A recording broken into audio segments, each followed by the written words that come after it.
তাজ multimedia. তাজ multimedia. বন্ধুরা, আমাদের ভিডিওটি ভালো লাগলে দয়া করে লাইক বাটনে ক্লিক করুন, কমেন্টস করুন এবং আমাদের চ্যানেলটি সাবস্ক্রাইব করতে ভুলবেন না। আসসালামু আলাইকুম ওয়া রাহমাতুল্লাহি তাআলা ওয়া বারাকাতুহু। আউযু বিল্লাহি মিনাশ শাইতানির রাজীম। বিবারকাতি বিসমিল্লাহির রাহমানির রহিম। الحمد لوليه والصلاة والسلام على رسوله أما بعد فقد قال الله تعالى في شان حبيبه ومعشوقه مخبرا وآمرا إن الله وملائكته يصلون على النبي يا أيها الذين آمنوا صلوا عليه وسلموا تسليما صلى الله على سيدنا محمد وآله وصحبه وسلم صلى الله على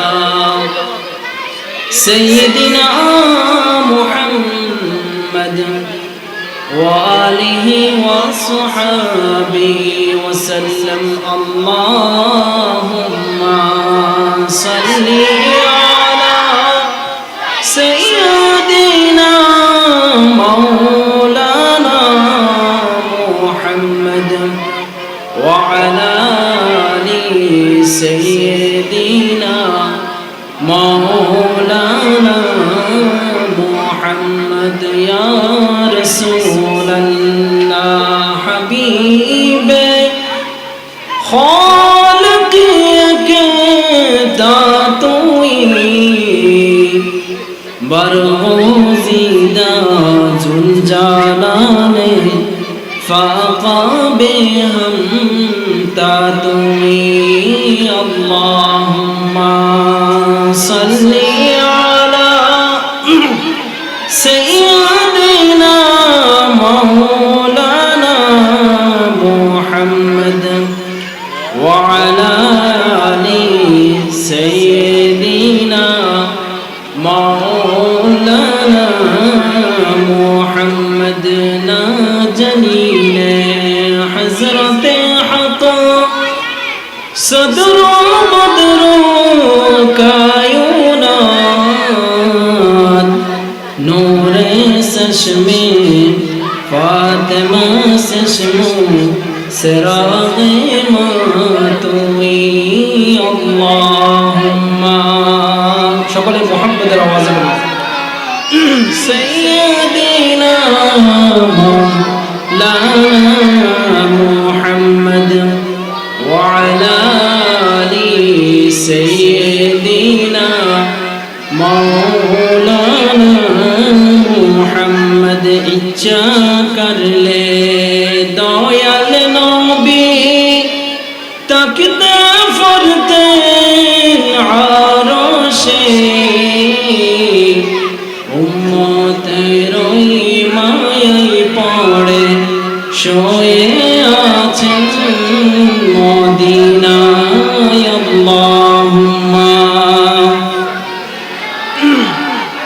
سيدنا مولانا محمد وعلى آل سيدنا مولانا محمد صلاة يا رسول الله عليكم سلام يا حبيب الله عليكم عيد ميلاد النبي है दिल बड़ा मसरूर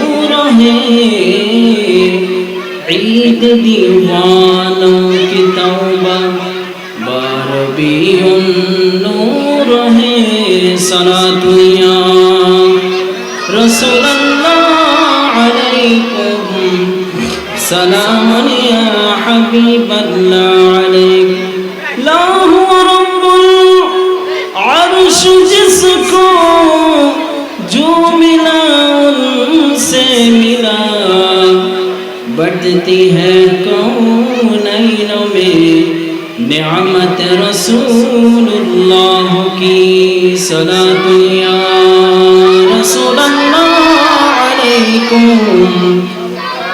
सलामुन या हबीबल्लाह अलैकुम रसूलल्लाह अलैकुम सलामुन या हबीबल्लाह अलैकुम आँखों की फरकत ने मारा या नबी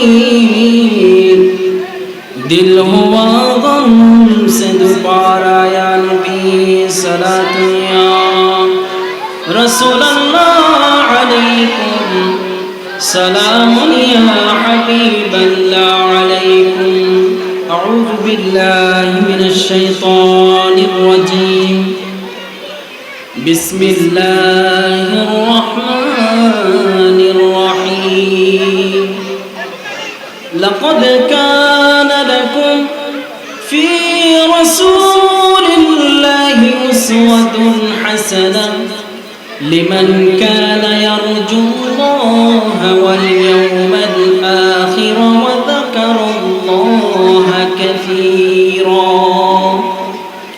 सदक़ल्लाहुल अलिय्युल अज़ीम व सदक़ रसूलुहुन नबियुल हबीबुल करीम व नहनु अला ज़ालिका मिनश शाहिदीन वश्शाकिरीन मौलाय सल्लि व सल्लिम व बारिक अलैहि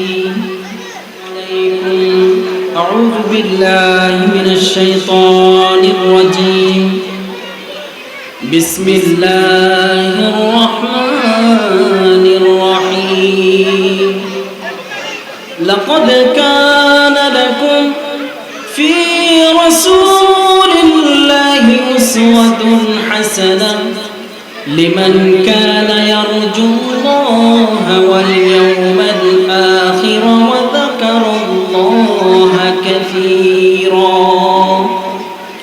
सदक़ल्लाहुल अलिय्युल अज़ीम व सदक़ रसूलुहुन नबियुल हबीबुल करीम व नहनु अला ज़ालिका मिनश शाहिदीन वश्शाकिरीन मौलाय सल्लि व सल्लिम व बारिक अलैहि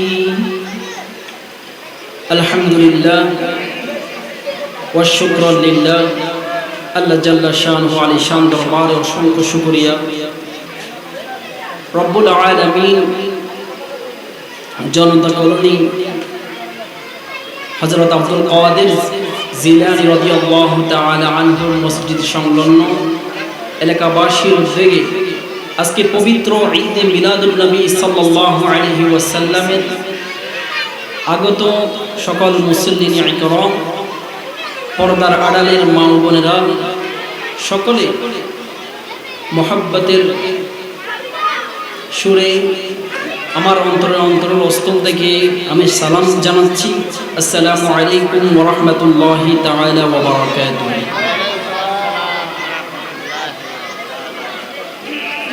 আল্লাহ পাক রব্বুল আলামিন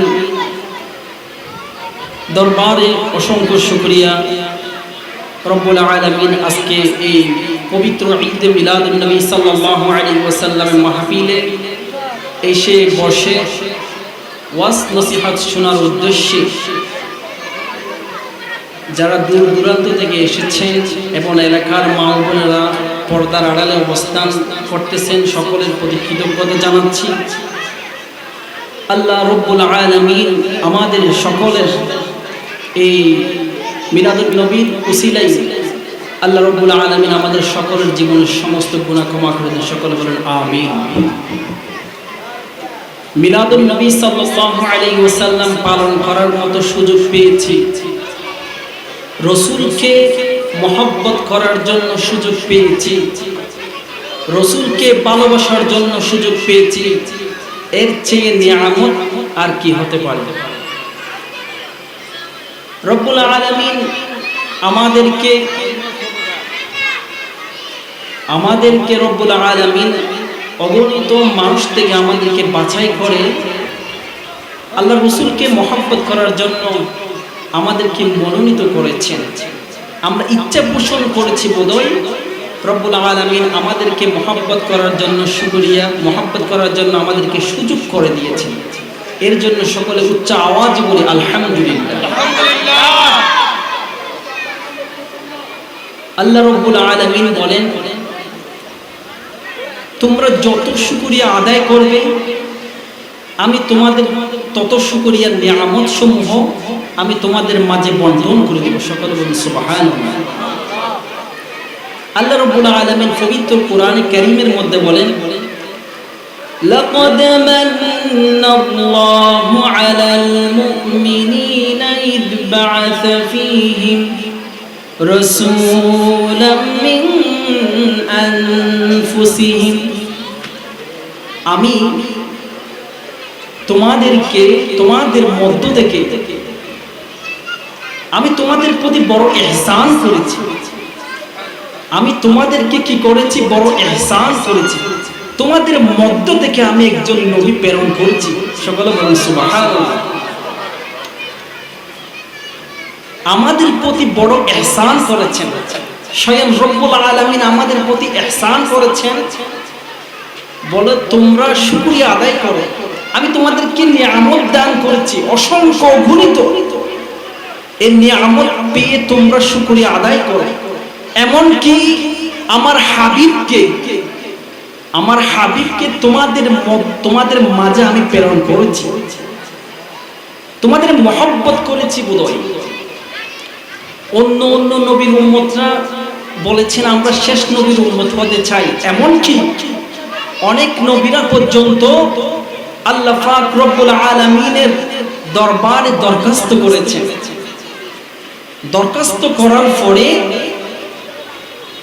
একজন মাত্র নবী হযরত ঈসা আলাইহিস সালাম ইনি আল্লাহর দরখাস্তর মধ্যে তিনি একজন কবুল করেছেন। আমরা কোনো দরখাস্ত করি নাই। ছোট ছোট বাচ্চারা একটু চুপ থাকুন। আমরা আল্লাহকে কখনো বলি নাই ও রব্বুল আলামিন আমাদেরকে শেষ নবীর উম্মত বানান। আমরা কখনো বলেছি? বলি নাই। না বলার শর্তেও, দরখাস্ত না করার শর্তেও আমাদেরকে মহব্বত করেছেন, আমাদেরকে ভালোবেসেছেন। এজন্য আমাদের মাঝে, আমাদের মধ্য থেকে নবীকে প্রেরণ করেছেন। সকলে বলুন সুবহানাল্লাহ। নিয়ামতের শুকরিয়া আদায় করতে হবে। শুধু মানুষের নিয়ামতের শুকরিয়া আদায় করলে হবে না। যে মানুষটা দিনের পর দিন, বছরের পর বছর, মাসের পর বছরের পর বছর, মাসের পর মাস আমাদের পরিবার পরিজনকে ভালো রাখার জন্য যে মানুষটা কেটে যাচ্ছে গাদার মতো যে মানুষটা কাটতেছে, উনি হচ্ছেন পুরুষ মানুষ। ওই পুরুষ মানুষের শুকরিয়া আদায় করা দরকার আছে কিনা? অবশ্যই দরকার আছে। সমাজের মধ্যে অনেক মহিলারা নিজের স্বামীকে স্বামী মনে করে না, অথচ রাসূল কারীম সাল্লাল্লাহু তাআলা আলাইহি ওয়াসাল্লাম বলেন, ওই মহিলারা তোমাদের মধ্যে সর্বশ্রেষ্ঠ পুরুষকে জানো? এখন যদি মহিলাকে প্রশ্ন করা হয় তোমার মধ্যে সর্বশ্রেষ্ঠ মানুষকে, পুরুষকে, তখন তিনি বলবে ওই অমুক সেলিব্রিটি, অমুক ওই জন। অথচ নিজের স্বামীকে উত্তম পুরুষ হিসেবে মনে করে না। রাসূল কারীম সাল্লাল্লাহু তাআলা আলাইহি ওয়াসাল্লাম এমন এক সময় এক সাহাবীদের মজলিসে বলতেছেন, অধিকাংশ নারীরা জাহান্নামী, অধিকাংশ নারীরা জাহান্নামী। হযরত জাসলা রাদিয়াল্লাহু তাআলা আনহা বলেন, ইয়া রাসূলুল্লাহ, আমরা কি অপরাধ করেছি? ইয়া রাসূলুল্লাহ সাল্লাল্লাহু আলাইহি ওয়াসাল্লাম, আমরা এমন কি অপরাধ করেছি আপনি মহিলাদের সম্পর্কে আপনি কঠোর? রাসূল করিম সাল্লাল্লাহু তাআলা আলাইহি ওয়াসাল্লাম বলেন, মহিলারা তাদের নিজের স্বামীকে পুরুষ মনে করে না, অকৃতজ্ঞ প্রকাশ করে, স্বামীর শুকরিয়া আদায় করে না, স্বামীকে স্বামী মনে করে না, নিজের স্বামীকে ভালো লাগে না, অন্য পুরুষকে ভালো লাগে। এই জন্য তোমাদের মধ্যে থেকে, তোমাদের মহিলাদের মধ্যে সর্বশ্রেষ্ঠ বেশিরভাগ মহিলারা জাহান্নামী হবে। তা আপনি বলেন, আপনারা বলে থাকেন হয়তো যে আপনি মিলাদুন নবী মাহফিলের মধ্যে আপনি এই ধরনের ওয়াজ করার আপনার কোনো কারণে আছে? অবশ্যই রাসূল করিম সাল্লাল্লাহু তাআলা আলাইহি ওয়াসাল্লাম আমাদেরকে যে শিক্ষা দিয়েছেন, অবশ্যই এগুলো আমাদের মানতে হবে। অধিকাংশ নারী জাহান্নামী হওয়ার কারণ হচ্ছে স্বামীর কৃতজ্ঞতা প্রকাশ করে না। সকলে বলুন না নাউযুবিল্লাহ। অথচ যে মানুষটি দিনের পর দিন, মাসের পর মাস, বছরের পর বছর তার কোনো ছুটি নাই, মহিলারা বলতে থাকেন আমাদেরও তো ছুটি নেই। আপনারাও যা করছেন তাও ইবাদত। আপনারা যদি এই ছুটি না নেওয়ার মধ্যে থেকেও যদি স্বামীর কৃতজ্ঞতা প্রকাশ করতে পারেন, তাহলে আপনারা কামিয়াব। রাসূল করিম সাল্লাল্লাহু তাআলা আলাইহি ওয়াসাল্লাম মিরাজে গিয়েছিলেন। অধিকাংশ নারীরা জাহান্নামের মধ্যে তিনি দেখতে পেলেন নারীরা ঝুলন্ত অবস্থায়, নারীদেরকে লটকানো অবস্থায় নারীদেরকে আযাব গজব দেওয়া হচ্ছে। রাসূল করিম সাল্লাল্লাহু তাআলা আলাইহি ওয়াসাল্লাম বলেন, ও ভাই জিবরাইল, এই মহিলাদের অবস্থা এমন কেন? বলে এরা চুল খোলা রাখে, ফ্যাশন করে, নিজের স্বামীকে সৌন্দর্য দেখায় না, বাহিরের পুরুষদেরকে সৌন্দর্য প্রকাশ করে। ও মা বোনেরা, মনে কিছু করবেন না, আপনার সাজগুজ সবকিছু হচ্ছে আপনার স্বামীর জন্য। অন্য পুরুষ আপনার সৌন্দর্য উপভোগ করবে না কখনো। আপনার স্বামী হচ্ছে শ্রেষ্ঠ পুরুষ, আপনার স্বামী হচ্ছে শ্রেষ্ঠ মানুষ। যদিও সে রিকশা চালক হয়, যদিও সে মেয়র হয়, যদিও সে সমাজের কোনো স্থান পায় না, কিন্তু আপনার কাছে সে শ্রেষ্ঠ। রাসূল করিম সাল্লাল্লাহু তাআলা আলাইহি ওয়াসাল্লাম বলেন, আল্লাহর পর কাউকে সিজদা করার জন্য যদি অনুমতি দেওয়া হতো, তাহলে ওই স্ত্রীর স্বামীকে বলা হতো তুমি তোমার স্বামীকে তুমি সিজদা করো। সকলে বলুন না সুবহানাল্লাহ। স্বামীর মর্যাদা অনেক বেশি। মহিলারা তো জান্নাতে যাওয়া একদম সহজ, কয়েকটা আমল করলে। স্বামীকে মানুন, স্বামীকে বুঝুন, স্বামীকে সম্মান করুন। স্বামী হচ্ছে আপনার জীবনের শ্রেষ্ঠ পুরুষ। স্বামীর সাথে কখনো বেয়াদবি করে জান্নাতের আশা করিয়েন না।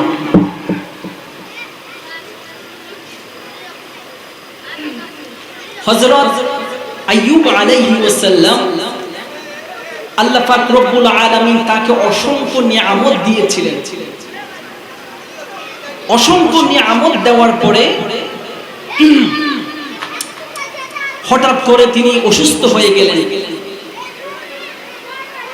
দীর্ঘ 12 বছর পর্যন্ত তিনি অসুস্থ ছিলেন। শরীরের মধ্যে রোগ হতে হতে বিভিন্ন পোকামাকড় তার শরীরের মধ্যে বাসা বেঁধেছে। তিনি তারপরও আল্লাহকে বলেন নাই, ও আল্লাহ, আমি অসুস্থতা ভোগ করতেছি, আপনি আমাকে রেহাই দান করুন, এ কথা বলেন। উনি বলছেন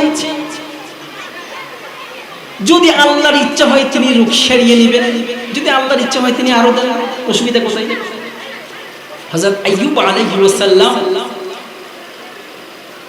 যখন সারা শরীরের মধ্যে তখন পোকার বাসা বেঁধে ফেলছে, হযরত আইয়ুব আলাইহিস সালাম আল্লাহকে কখনো কিছু বলেন নাই। কিন্তু জিহ্বার মধ্যে যখন পোকা এসেছে, তখন আইয়ুব আলাইহিস সালাম বলেন, ও রব্বি কারীম, সারা শরীরের মধ্যে আপনি পোকা দিয়েছেন, আমি আপনাকে কখনো অভিযোগ করি নাই যে জিহ্বাতে আপনি পোকা দিচ্ছেন, পোকা দিয়েছেন, আমি তো আপনাকে ডাকার মতো সুযোগ পাচ্ছি না। সকলে বলুন না সুবহানাল্লাহ। আইয়ুব আলাইহিস সালামের অসুস্থতা ভোগ করতেছেন, আল্লাহ কি বলতেছেন? আর আইয়ুব আলাইহিস সালামকে আল্লাহ রাব্বুল আলামিন অনেক ধন সম্পদ, সন্তান সন্ততি, অনেকগুলো স্ত্রী দিয়েছেন। এই অসুস্থতা হওয়ার কারণে আইয়ুব আলাইহিস সালামের স্ত্রীরা সকলে চলে গিয়েছেন, একজন স্ত্রী ব্যতীত। ধন সম্পদ সব চলে গিয়েছে, আল্লাহকে কখনো অভিযোগ করেন নাই। হযরত বিবি রহিমা আলাইহিস সালাম তিনি পাগলের মতো হয়ে গেলেন। আহা, স্বামীর অসুস্থ, স্বামীর অনেক সম্পদ ছিল, আজকে আমার স্বামী অসুস্থ হয়ে গেছে। আইয়ুব আলাইহিস সালামের স্ত্রী বিবি রহিমা আলাইহিস সালাম তিনি বিভিন্ন পাহাড়ে পর্বতে দৌড়াদৌড়ি করতেছেন, কেমন করে আমার স্বামীর রোগ সেবা হয়। তিনি প্রতিমধ্যে দেখতে পেলেন একজন ডাক্তার, একজন কবিরাজ। তিনি বলতে লাগলেন, আমার এই ওষুধে সকল রোগের সকল সমস্যার সমাধান হয়।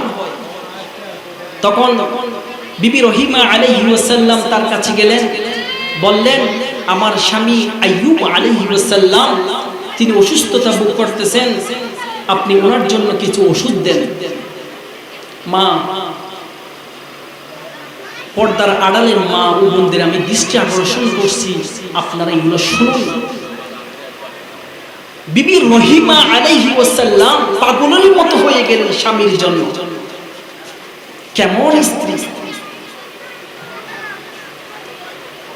ওই কবিরাজ বা ডাক্তার ইনি বললেন, ঠিক আছে আমি তোমাকে ওষুধ দিতে পারি, তবে ওষুধ যদি ভালো হয়ে যায় তবে বলতে হবে কে ভালো করেছে, তখন বলতে হবে এই ডাক্তার ভালো করেছে। সকলে বলুন না নাউজুবিল্লাহ। আল্লাহ ছাড়া কেউ ভালো করতে পারে? আল্লাহ ছাড়া কেউ এই রোগ সেবা দিতে পারবে না। বিবি রহিমা আলাইহিস সালাম বললেন, ঠিক আছে আমি আমার স্বামীর কাছ থেকে অনুমতি নিয়ে আসি। সুবহানাল্লাহ। কেমন স্ত্রী! বল, আমার স্বামীর থেকে আমি অনুমতি। হযরত আইয়ুব আলাইহিস সালাম শোয়ার মধ্যে, তখন বিবি রহিমা আলাইহিস সালাম সালাম দিলেন। সালাম দেওয়ার পরে বলেন, ও আমার প্রাণপ্রিয় স্বামী, আপনাকে একটি কথা বলতে চাই, আপনি কি রাগ করবেন? তিনি বললেন, রাগ করার মতো কথা বললে তো অবশ্যই রাগ করব। বলেন, আচ্ছা আপনি ঠান্ডা মেজাজে একটু আমার কথাগুলো শুনেন না। আমি পাহাড়ে পর্বতে দৌড়তে দৌড়তে ক্লান্ত হয়ে গেছি, শুধুমাত্র আপনাকে রূপ ভালো করার জন্য, আপনার সেবা পাওয়ার জন্য আমি পাহাড়ে পর্বতে অলিতে গলিতে আমি দৌড়তে দৌড়তে হয়রান হয়ে গেছি। ও আমার প্রাণপ্রিয় স্বামী, আপনি বলুন না, অমুক এমন একজন ডাক্তার বলেছে যে তার ওষুধ খেলে নাকি ভালো হয়ে যাবে, তবে শর্ত দিয়েছে যে ওষুধ যদি ভালো হয়ে যায়, কে ভালো করছে, ওই ডাক্তার ভালো করছে, এই কথা বলার জন্য বলছে। হযরত আইয়ুব আলাইহিস সালাম রাগান্বিত হয়ে গেলেন, আল্লাহ ছাড়া কে আছে আমার এই রোগ সেবা করার জন্য, সুস্থ করার জন্য? হযরত আইয়ুব আলাইহিস সালাম বলেন, আল্লাহর কসম করে বলতেছি, আমি যদি সুস্থ হয়ে যাই তোমাকে আমি 100 বেত দিয়ে তোমাকে আমি আঘাত করব। সকলে বলুন না সুবহানাল্লাহ। আল্লাহর প্রতি কেমন বিশ্বাস! আল্লাহর যে ওষুধ সুস্থ করে দিবে, আল্লাহ যে এই রোগ থেকে তাকে শেফা দিবে, তার আল্লাহর প্রতি অটুট ভালোবাসা, অটুট যে আল্লাহর প্রতি যে ভরসা, সে বহিঃপ্রকাশ। হযরত আইয়ুব আলাইহিস সালাম এই কথা বলার পরে বিবি রহিমা আলাইহিস সালাম তিনি খুব ভেঙে পড়ে গেলেন যে স্বামীর জন্য আমি অলিতে গলিতে পাহাড়ে পর্বতে আমি ক্লান্ত হয়ে গেলাম, এই স্বামী নাকি বলে অসুস্থ হয়ে গেলে আমাকে 100 বেতের আঘাত করবে। বিবি রহিমা আলাইহিস সালাম তিনি খুব খারাপ অবস্থায় হয়ে গেলেন যে স্বামীর জন্য দিনের পর দিন পাহাড়ে পর্বত অলিতে গলিতে দূরে বেড়াচ্ছি, সেই স্বামী নাকি আমাকে বলে বেত দিয়ে মারবে। তা আমাদের মহিলারা যদি হয়, আমাদের মা বোনরা যদি হয়, দূর তোল্লাই হাইতে হাইতে সগর ফানি ফালাই দিই, আর তোর সগর মধ্যে ফানি নেই, এরকম কথা বলবে না? সেই বিবি রহিমা আলাইহিস সালাম সে ছেড়ে যায় নাই, তারপর ধৈর্য ধারণ করেছেন। আল্লাহ রাব্বুল আলামিন ঘটনাক্রমে হযরত আইয়ুব আলাইহিস সালাম সুস্থতা লাভ করেছেন। তখন এই স্ত্রীর স্বামীর প্রতি যে ভালোবাসা বিবি রহিমা আলাইহিস সালাম দেখিয়েছেন, আল্লাহ রাব্বুল আলামিন নিজে খুশি হয়ে রহিমা আলাইহিস সালামকে সালাম প্রেরণ করেছেন। সুবহানাল্লাহ, কেমন স্ত্রী! হযরত আইয়ুব আলাইহিস সালাম সুস্থ হয়ে গেলেন। আল্লাহ রাব্বুল আলামিন বলেন, ও আইয়ুব, তুমি তোমার বিবিকে তুমি আঘাত করবে না? বলেন, ইয়া আল্লাহ, আমি তো অবশ্যই আঘাত করব। যখন আমি আপনার নামে কসম কেটেছি, আমি আপনার নামে যখন শপথ করেছি, নিশ্চয়ই আমি আমার বিবিকে আঘাত করব। বলে, হ্যাঁ, আঘাত করব, অবশ্যই আঘাত করব। আমি যেহেতু আপনার নামে শপথ করেছি, তাহলে তুমি 100টা ব্যাগ তুমি একত্রিত করো। হযরত আইয়ুব আলাইহিস সালাম 100টি ব্যাগ একত্রিত করে একটি পূজা করেছেন, এক গুচ্ছ করে তিনি আল্লাহ রাব্বুল আলামিন বলেছেন, এটা তুমি মজবুত করে বাঁধো। বাঁধার পরে বলতেছেন, 100টি ব্যাগ তুমি বিবি রহিমা আলাইহিস সালামের গায়ের মধ্যে দাও।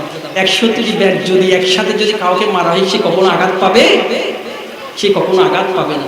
আল্লাহ রাব্বুল আলামিন তাকে কত মহব্বত করেছেন। ও মা বোনেরা, স্বামীর প্রতি অকৃতজ্ঞতা হইয়েন না। যত নামাজ পড়েন না কেন, যত হজ করেন না কেন, যত আল্লাহ এবং আল্লাহর রাসূলকে বেশি মহব্বত করেন না কেন, আপনার স্বামী যদি অকৃতজ্ঞ থাকে, আপনার স্বামী যদি খুশি না হয়, আপনার জন্য জাহান্নাম অবধারিত। সকলে বলুন, আমরা সকলে আমাদের মা বোনদের কাছে অনুরোধ থাকবে, স্বামীর প্রতি আপনারা যত্নবান হন। সকলে বলুন, সালাতুন ইয়া রাসূলুল্লাহ আলাইকুম, সালামুন ইয়া হাবিবাল্লাহ, ইন্নানা ফি বাহরি হাম্মিন মুগরাকুন